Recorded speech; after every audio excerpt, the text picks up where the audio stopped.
พิ่นเป็นนักบ่ล่ะแม่นโอ้ล่ะไปเบิ่งผู้ดูล่ะไปเบิ่งผู้ดูอันมันยังอยู่ในหันน่ะใช่เดี๋ยวนิดเดียวใส่อ๋อแมงม่าน่ะแมงม่าโตบักใหญ่ในหันน่ะแมงมาเอาจับมาให้อ้ายนี่ล่ะยังดิ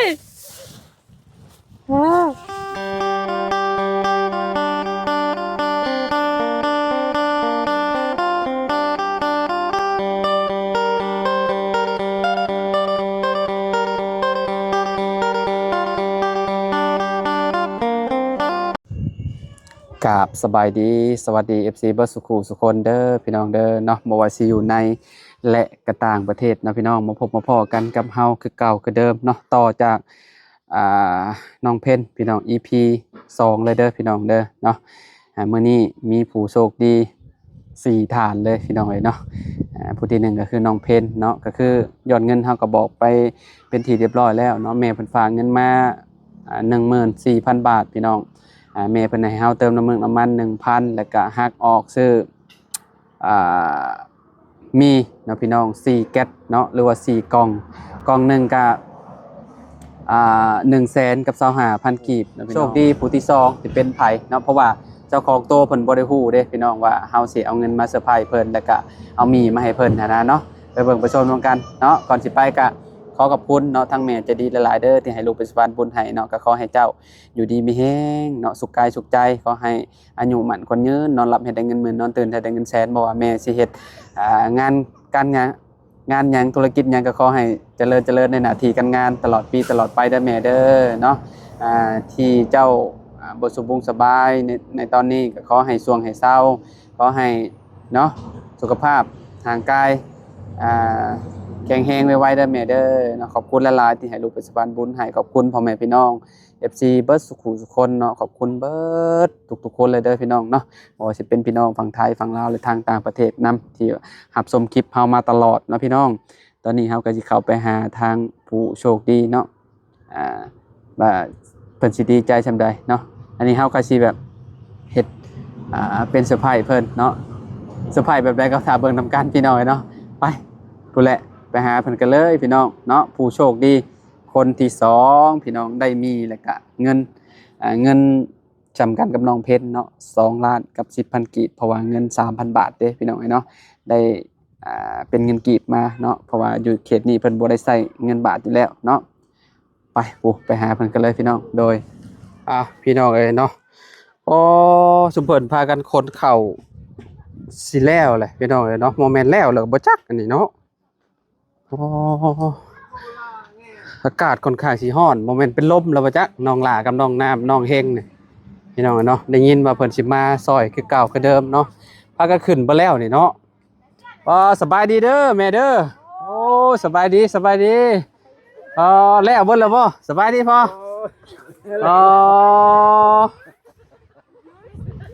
คนจักรอบนี่พ่อช่องรถไทยเขาแบกนี่จุดไม่ยิงเขาแบกคือแบบเจ้าเอาหล่นลงไปฮอดพุ่นบ่คาบ่คาแล้วเขายู่ก็ถึกเลยเนาะพี่น้องสภาพขี้ต้มเต็มหมดเลยโอ้ทางนั้นยังคนเข่ายังบ่แล้วซ้ำพี่น้องเนาะไปเกี่ยวแล้วบ่ถงนั่นน่ะแล้วเรียบร้อยมันมีแต่ไปคนอย่างเดียวเนาะจบแล้วพี่น้องเพราะว่าเพิ่นคือได้ยินข่าวว่าเร่งแบบว่าทางนั้นเพิ่นก็สบายแบบว่าเพิ่นบ่สบายนักบ่ทางน้าสาวของน้องละน้อยหั่นน่ะพี่น้องเนาะเมียก็เป็นหนักไทยน่ะก็เลยเร่งเนาะแปลว่าทางพอตู้เริ่มกับ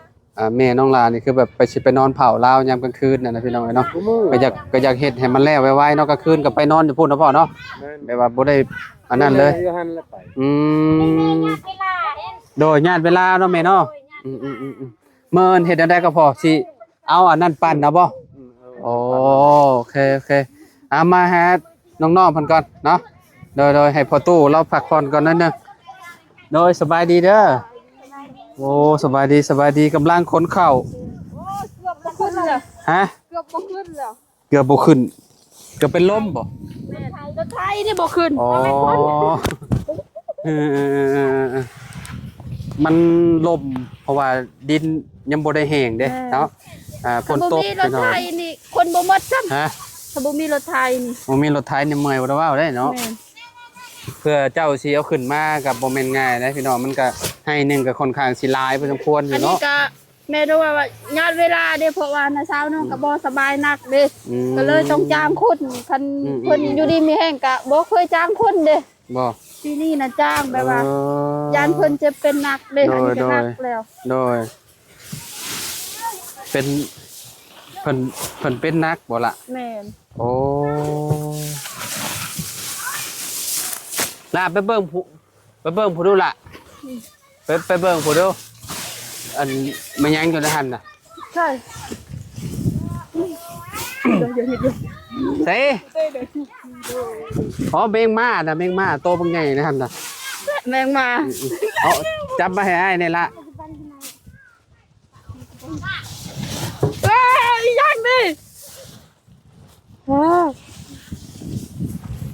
เงินไผน่ะเงินไผล่ะ เงินไทยนี่ เจ้าเฮงเจ้าเฮ็ดเงินเฮียบ่ เงินเจ้าไปเท่าไหร่บ่แม่ น้องน้ำ เงินเจ้าไปทางนั้น เซ่โปโตเงินเจ้าบ่นี่น่ะ เอ้ย เงินเจ้าบ่เจ้าปาไว้นั่นนี่น่ะเอ้า เงิน เงิ ผู้ น ใด ใครส นี่ บายนี่ ว้าวลายแท้ ฮะ ลายเงินไผนี่มาเอาเด้อ ใส่บ่แม่นเงินประตูเริ่มเหี่ยไว้จ่ายค่าแห้งบ่จักกันเนาะ เงินผู้ใดนี่ โอ้คนเข้าไปนี่ก็พอคนอยู่เด้ แม่ เนาะ น ได้ บ่ เงิ คนอยู่คันแบบนี้น่ะ มีแฮงเลย ว่าคือมาลายแท้ จะว่าเงินไผละ บ่ฮู้แล้วอยู่ๆก็ตากแดดมาหมดมือเลย จะว่าเงินอ้ายบ่จัก ยันเงินอ้ายบ่จัก ใช่ปะอะไรเงินขอยไปใช้ปานเงินขอยเหี่ย ยันเงิน เงิน อ้า ขอย ยเหี่ย2ล้านครับ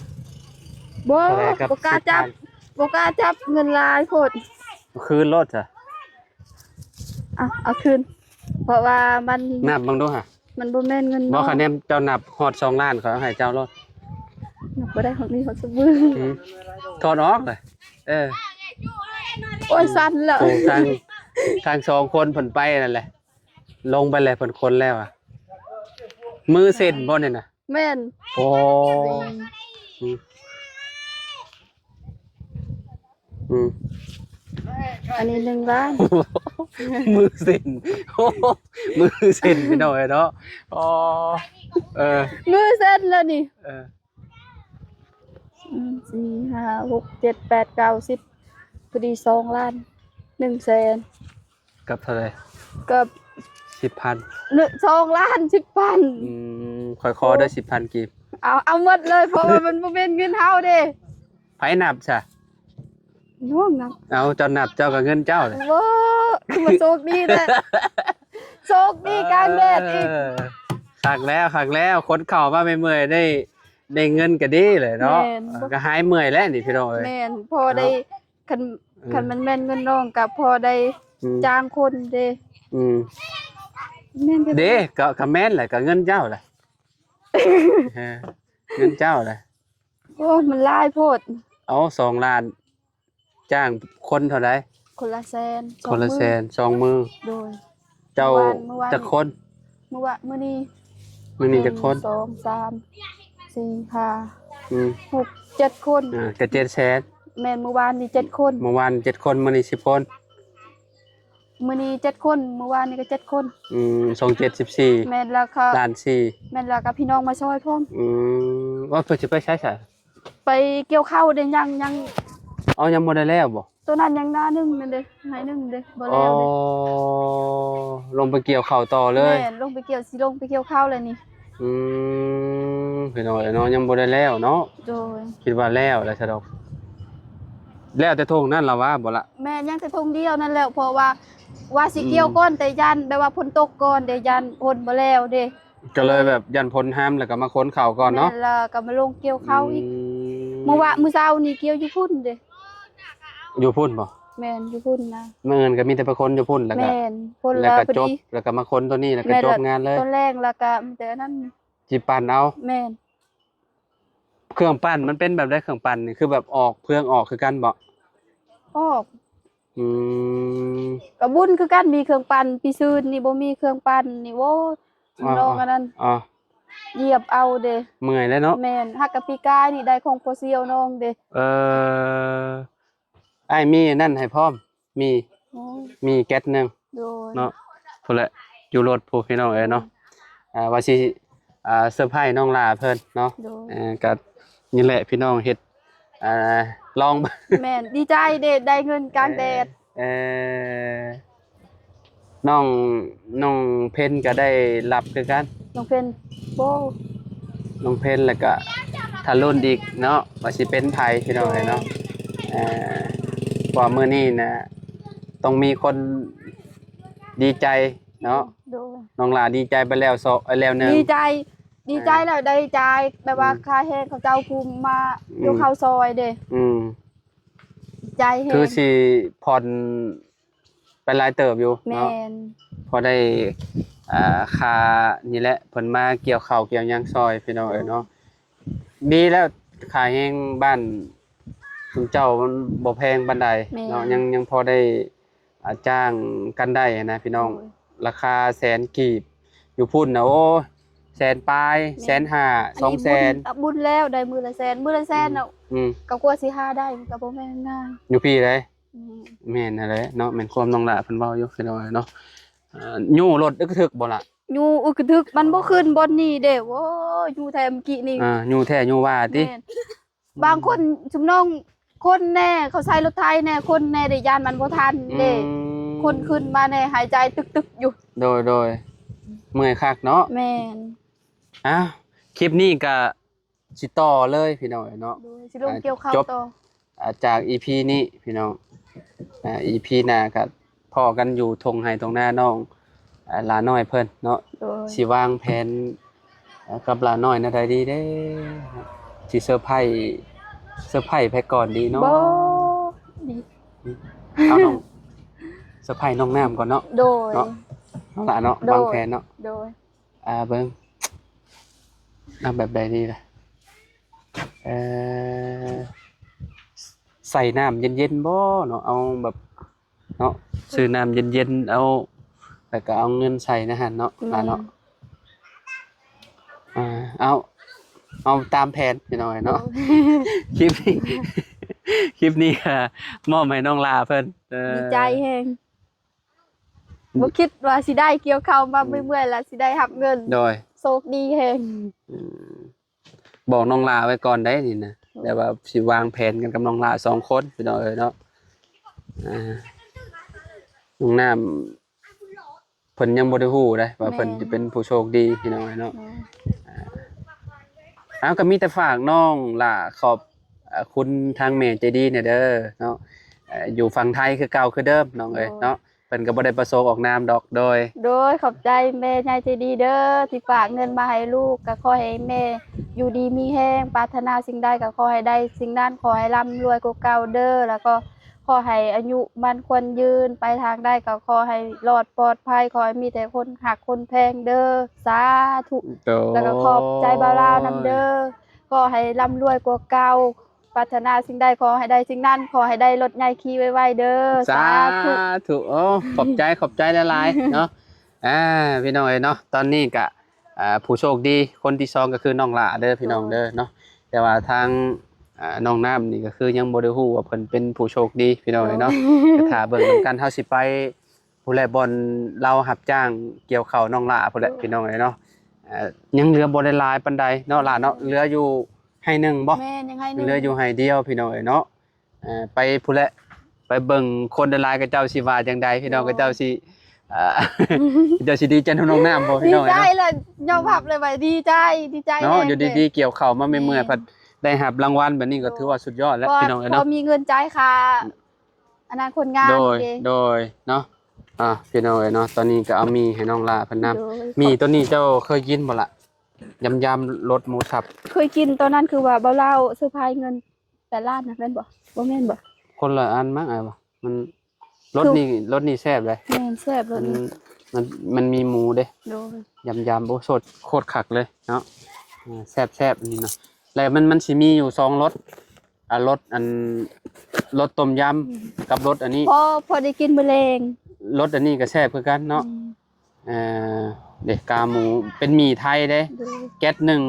125,000บ่ได้นี่ โอเคเนาะ แม่นบ่ ใจละได้กิน มันผัดบ่คือหมี่เวียดได้หมี่ไทยน่ะเพราะว่ามันข้ามมาเด้ข้ามมาแต่ฝั่งไทยพวกพี่น้องเอ้ยเนาะก็สิแพงแหน่น้อยหนึงเนาะ โดย ทั้งแม่เพิ่นก็ฝากเงินมาคือที่เฮาเว้าไปนั่นแหละพี่น้องเอ้ยเนาะคนละ 3,000 แล้วก็1,000เพิ่นให้แบ่งมาซื้ออันนี้พี่น้องเอ้ยเนาะแบ่งซื้อมีเนาะ โดย มาอันให้คนละกล้องพี่น้องเอ้ยเนาะทางน้องละเนาะแล้วก็น้องเพนน้องนั่นแหละเบิ่งในคลิป โดย เว้าไปมันสิบ่เซอร์ไพรส์ แม่น น้องเพิ่นจะสิตื่นเต้นซำใดแหละเนาะเฮาก็